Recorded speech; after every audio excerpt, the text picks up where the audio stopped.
Breaking news from WRAL. Coverage you can count on. Abducted at gunpoint. We are following breaking news in Gardner, where police say a 1-year-old and her mother were kidnapped early this morning. The description of the gunman and the car they're believed to be driving. And it's another comfortable start with our muggy meter way down here, but we're going to start to see it climb as our temperatures also climb. I'll show you when we're really looking at some hot temperatures. A drinking water decision, a final vote today on whether to keep fluoride in a couple of our counties' water supply. Why some say it's beneficial and others want to see it gone. Get an answer on that. Lots of answers here coming your way on our Tuesday. It's 4:30 right now. I'm Jeff Hogan. And I'm Renee Chu. Glad you're up with us. We'll help ease you into your Tuesday morning. Let's get right to meteorologist Elizabeth Gardner with a look outside and mild temperatures out there. Yeah, it feels really nice out there. We take a live look at downtown Raleigh from our Jimmy V camera. Flags are moving a little bit, so we have a little bit of a light breeze out there just out of the southeast at around 3 miles per hour. And it's a comfortable 59, which is a good bit warmer than what we saw yesterday. Right now it's 49, though, in Goldsboro, 54 in Southern Pines, 52 in Roxborough and South Hill, 54 in Fayetteville. These temperatures are anywhere from a couple of degrees to as much as 12 degrees warmer than yesterday across the Triangle area. Hour by hour, we're in the mid to upper 70s by lunchtime. We'll see highs in the low 80s. We do still have at least a couple of, or at least one 90-degree day in our forecast. We'll take a look at when it gets hotter coming up. With breaking news, we're following at this hour. The Wake County Sheriff's Office is looking for a missing woman. 17-year-old Annabella Bela was last seen near Chandler Ridge Circle in Raleigh. She's 5 feet 6 inches tall, was last seen wearing a red hooded sweatshirt, gray sweatpants with a star on the leg, and Nike shoes. If you have any information, you're asked to call 911. Today, we expect a final decision on whether to keep fluoride in drinking water in Harnett County. This also affects people in Holly Springs and Fuquay-Varina. WRAL's Kelsey Coffey joins us live from the Harnett County Resource Center and Library. Kelsey, some health officials in Harnett County do recommend keeping the fluoride. They do, and there's only about less than a fourth of a milligram in this one glass of water, but some people in Harnett County believe that's still too much. This morning, county leaders in Harnett County will be meeting in this building in Lillington. They will vote on whether to remove fluoride from the water coming out of your sink. The Harnett County Board of Health voted to keep fluoride last week, but county commissioners could put a stop to that. This doesn't just affect people who live in Harnett County. Thousands of people in Holly Springs and Fuquay-Varina depend on this water supply, too. A debate about fluoride is also happening on the federal level. The CDC recommends having fluoride in water systems. They say it benefits all members of a community by preventing cavities, reducing oral health disparities, and saving money for everyone. Health Secretary Robert F. Kennedy Jr. is against it. He shared plans earlier this month to tell the CDC to stop recommending fluoride. So county leaders will be making a decision this morning at 9 o'clock. We'll have a crew here and keep you updated. Kelsey Coffey, WRAL News, live in Harnett County. And this breaking news just after 2 a.m., Garner police issued an Amber Alert for a 1-year-old girl and her mother. You may have heard that alert come across your phone overnight. Police say they were abducted at a home on Buck Branch Drive by 3 masked people with guns. WRAL's Destiny Patterson joins us now. Destiny, police say the gunmen were demanding money from the father when the mother and daughter were taken.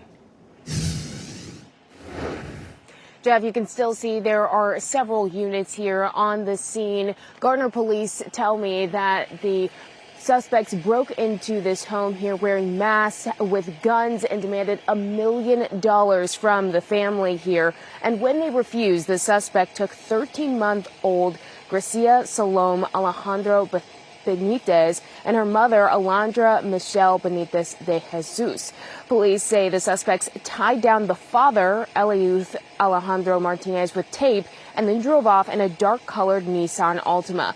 The baby is 26 pounds and 2 feet tall with brown hair and brown eyes. She's wearing a pink pajama shirt and red and yellow striped pajama pants. The suspects, they're described as 2 Hispanic men and 1 Hispanic woman. Authorities say the female suspect is short and stocky with curly black hair. Both state and federal agencies are here on scene investigating this incident. At this time, they have not released a license plate number, so we are going to keep a lookout on that. And of course, we're also wondering why the suspects targeted this family. Destiny Patterson, WRAL News, live in Garner. Show you the picture of the missing woman we told you about. 17-year-old Annabella Bada was last seen near Chandler Ridge Circle in Raleigh. She is 5'6", was last seen wearing a red hooded sweatshirt, gray sweatpants with a star on the leg, and Nike shoes. The Wake County Sheriff's Office issuing this missing alert. If you have any information, if you see her, please call 911. Giving this live look at the legislative building right now in Raleigh, where today State House lawmakers are set to return to the issue of illegal immigration. One bill would require public colleges, community colleges, and public assistance programs to verify the immigration status of everyone they serve. Another proposal would impose higher criminal penalties on people who commit crimes while in the country illegally. And a third would spell out how and when county sheriffs must communicate with federal immigration officials before releasing any prisoner whose immigration status is unknown. All are considered likely to pass to the State House this week, but would still need approval from the state Senate. Tonight, President Donald Trump will hold a rally in Michigan to celebrate his 100th day in the Oval Office.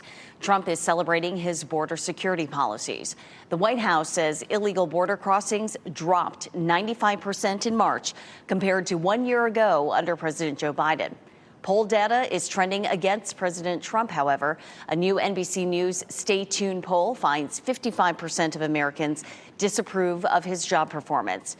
Trump disputed that and other poll data on Truth Social. He posted late last night, "We are doing great, better than ever before." Today, Wake County school leaders will revisit a proposal for a new remote learning plan. The proposed plan would utilize an asynchronous remote learning next school year if bad weather closes schools. On those days, students and teachers would use apps like Canvas or paper packets for class. The plan is essentially the same as the one the district is already using. This year, most year-round schools had to hold school on Saturdays twice. That's because the district was not prepared to conduct remote learning.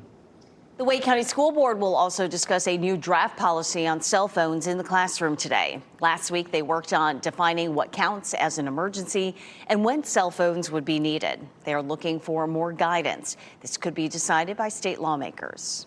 A crowd of over 100 people packed into a town hall meeting in Zebulon, hoping to get answers after a major change in town leadership.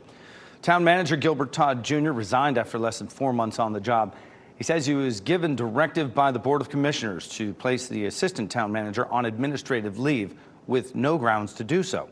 4 days later, assistant town manager Kellyanne Williams also resigned. At last night's meeting, the mayor denied any wrongdoing, but left it at that. I think that the leadership needs to get together with less general answers and provide us with more specifics.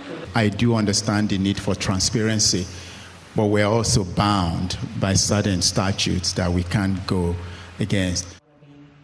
Zebulon officials say the top priority is now filling those positions. We've been in contact with the former town manager and assistant town manager, and neither have agreed to an interview at this point. 3 people are facing charges connected to a shooting at a Raleigh bar. The shooting happened April 13th at the Star Bar on Trawick Road in Raleigh. Police charged Keontae Glover, an employee at the bar, with selling alcohol after 2 a.m. Omar Knight, who is also an employee, is charged with felony obstruction of justice. Tyree Bridges also faces those charges. Police say more than 20 shots were fired in the bar's parking lot during the incident earlier this month. No one was hurt. Tonight, the Carolina Hurricanes look to move on to the next round of the Stanley Cup playoffs. Canes host the New Jersey Devils for Game 5 of their opening round series. Hurricanes have a 3-1 lead right now, so a win tonight would finish off the Devils. Puck drops at the Lenovo Center at 7:30 tonight. Deadly boat collision as one person is dead after a boat crashed into a ferry in Florida. What police are saying about the investigation and the captain. Parvo and puppies. The Wake County SPCA is closed this week due to a parvo outbreak. When adoptions will resume. And we'll give you this live look. Fenton in Cary, the warming trend that continues today and how close to record highs we'll get tomorrow and Thursday.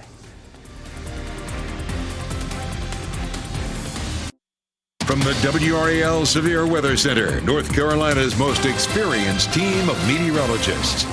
It is 4:43, taking a live look here at downtown Raleigh. Skies are clear. It feels very comfortable out there. It's a little bit warmer than yesterday, but it was real chilly yesterday. We're mostly in the 50s this morning, which is comfortably cool. Skies are clear. So right here in our backyard, we have our tower lit at the top with blue. Beautiful day for spending your lunch hour outside. A little warmer than yesterday. It was low 70s yesterday, mid 70s today. Still Goldilocks weather right here with us. The kids may or may not need a jacket this morning. If they have to stand at the bus stop for a while, it's cool with temperatures in the mid 50s. And then we warm up into the low 80s this afternoon. Today stays nice and dry, but we begin to move into a slightly wetter pattern for tomorrow. It's not going to rain every day this week. Coming up, we'll walk through when you should take along your umbrella. Elizabeth, thanks. This morning, there are still many questions after a boat crashed into a ferry filled with festival goers in Florida. One person was killed. Investigators have identified him as 41-year-old Jose Castro. At least 10 others were injured. Police say a boat that hit the ferry stayed at the scene for a short time. Officers later found it 3.5 miles away. Investigators say the boat captain has been cooperative. They say he voluntarily submitted to a breathalyzer that detected no alcohol. Today, some North Carolina leaders will be joined by families to speak out against proposed cuts to SNAP benefits. They plan to call on Congress to reject the cuts, which they say can put thousands of children in the state at risk. Speakers will include State Representatives Sarah Crawford and Julie Von Haven. The meeting is happening this morning at 10:30 on Zoom.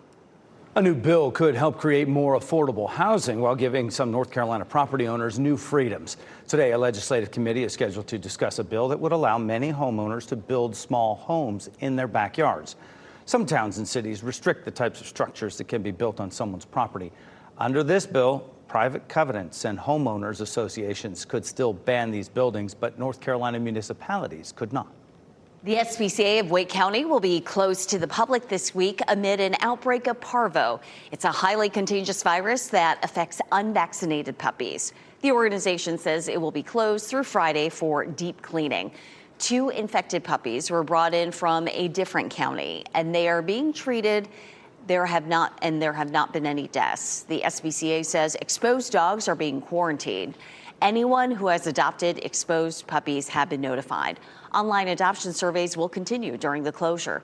Cat adoptions will resume tomorrow. Amazon's Project Kuiper internet satellites were launched by an Atlas V rocket last night. The United Launch Alliance Atlas V rocket lifted off from Cape Canaveral in Florida, right there just after 7 o'clock. It was the first of more than 80 planned launches to build out the Project Kuiper, which will eventually harbor more than 3,200 spacecraft. Looked like a beautiful night for a launch, and some folks were talking about maybe seeing it across our Carolina skies here. Yeah, well, maybe they got some pictures. If so, be sure to send them to us. We'd love to share them with folks. Meteorologist Elizabeth Gardner in the WRAL Severe Weather Center. It's going to be a beautiful morning once the sun comes up and temperatures feel comfortable out there. Yeah, and we love it when you send us your photos. We got some really good ones about a week ago when we had a launch. And I've got a neat one with the Starlink satellites crossing the sky to show you coming up in just a second. We do have nice clear skies this morning. 59 is our temperature. It's going to be comfortably cool this morning in the 50s. And then we climb pretty quickly into the 70s by lunchtime, feeling great out there. Right now it's 49 in Goldsboro. That's our coolest spot. And then in the Triangle, our temperatures are closer to 60. We take a look at Garner, those at 54, Cary at 57, 53 degrees in Holly Springs. So mostly low to mid 50. It's just right there at RDU. Our temperatures a bit closer to 60. The big change that we see today and the next few days is our wind now starts to come out of the south. Notice how the arrows are showing up as red there. And of course, that is a look at the warmer air that's coming in as we begin to see the wind coming from the south. So that starts our warm up. Our next weather maker is that high that's going to help to pull in that warmth. We also have a warm front that will lift across the area tomorrow, and that's going to bring us a chance of some showers and thunderstorms. We're looking dry for today and potentially Thursday, but then we're following another front that will affect our weather over the weekend. We'll talk more about that in just a bit. 83 today in Raleigh and Durham, 85 in Fayetteville, so warmer than yesterday, but our humidity stays fairly low. Right now we're sitting at 47, which puts us at refreshing. We're likely to climb up to most likely to close to tolerable for tomorrow, as well as Thursday and Friday, as just we see more moisture moving in. It's Education Days at the Durham Bowl starting at 11 o'clock. I'll be out there talking to the kiddos, and I can't wait to see them. Our temperatures for the start of the game, 73, and as the game wraps up, around 80 degrees. Maybe you're headed out to the Hurricanes. Of course, big game for them. That could end the series here. 80 degrees at 6 o'clock and at 10 o'clock around 70. So great weather for being outside, baseball, or out there ahead of the game for the Hurricanes. Thursday looks dry, but Friday and Saturday we have the chance of some showers and storms, and we're going to talk about how that could affect your weekend, including the race for the cure. Elizabeth, thanks. Gator wrangled. A surprise guest creates quite the stir in a neighborhood on the coast. Well, I guess that would. Plus, finding Valerie, a dog that spent more than a year in the wilderness, has been found alive and well. Up next, her wild journey back home. It's been said everything old is new again. That's especially true in Hollywood. David Daniel has our entertainment roundup in today's Hollywood Minute. This is Detective Crockett, Miami-Dade PD, patching through to your sack. The 2006 movie Miami Vice wasn't very arresting at the box office, but Universal is trying again with another film based on the iconic 80s TV series. Top Gun Maverick director Joseph Kosinski is set to helm the new movie about undercover detectives in South Florida. No casting announcements yet. Here's a treat for Johnny Cash fans, courtesy of his daughter. The Cindy Cash collection is one of the largest ever auctions of the legendary singer-songwriter's personal possessions, including rare photographs of Cash and his family, furniture like this hand-carved dragon bed, and jewelry, including this natural blue and white diamond ring in 14-karat gold. The auction runs through Sunday. More info at cindycash.com. It was an accident. The truck was transporting a Fresnel lens. A what? It sits on top of the lighthouse, spins around. A traumatized musician finds himself drawn to an old lighthouse in I'm Beginning to See the Light. Jack Houston, Abby Cornish, and Brandon T. Jackson star in the drama, which arrives on digital and VOD platforms Friday. In Hollywood, I'm David Daniel. A dog named Valerie has been rescued after spending more than 500 days alone in the wilderness. Way over a year, this dachshund disappeared November of 2023 during a camping trip with her owners on an island in Australia. The dog was presumed dead since it was unlikely she could survive. A year later, though, sightings of the dog were reported, and rescuers finally caught Valerie this week after several failed attempts. She's a survivor. Yeah. Well, there was a surprise guest in a neighborhood on the coast over the weekend. This alligator, measuring in at more than 10 feet, made its way into a backyard in Southport. Someone in the neighborhood spotted the alligator on the move and sent in a picture. The police chief says the woman who lives in the home did not even know the alligator was in her backyard. They were certainly glad that we alerted them, because had we not, they could have walked out the back door and stumbled upon, this large alligator in their backyard. An important alert right there. The North Carolina Wildlife Resources Commission says this particular alligator could be 40 to 50 years old. That's a big one. A superhero surprise at Wake Med Children's Hospital with window washers transformed into superheroes. Look at them rappelling down the side of the building, cheering up kids who are in there getting their treatment. The surprises for families didn't end there, though. Wake Med expanded the superhero universe inside with some face painting and coloring stations, plus a create your own superhero name activity and photo booth. A lot of kids are here sick, and it's just something to make them feel better. And then it's so much evil going on in the world, so now they can see that they got heroes. And even the doctors and the nurses, I consider them superheroes as well. They certainly are. Hospital staff says events like this give patients and their loved ones a break from their hospital rooms. An awesome way to brighten their day. Yeah, that's a good fist bump. Seeing natural beauty closer to home gets a little more expensive this week. Reservation fees at state campgrounds go up on Thursday. It is the first major fee increase for state park facilities since 2019. This affects peak season entry fees at reservoir state recreation areas, most camping rates, and some boat slip rentals. For a detailed look at the changes, go to the NC Parks website. Second phase of the Spectrum Center project in Charlotte has been revealed now, and new upgrades include wider concourses, more seating, and a new design giving fans a better view of the Hornets court. It's all part of a multi-million-dollar effort to modernize the arena. The Hornets say it's not just a facelift, it is about rethinking how fans experience sports, concerts, and live events. Work began in non-public areas of the arena in May of 2024 and is scheduled to be completed in October of this year. To help beat the heat heading into the summer months, the Department of Health and Human Services is giving away free fans.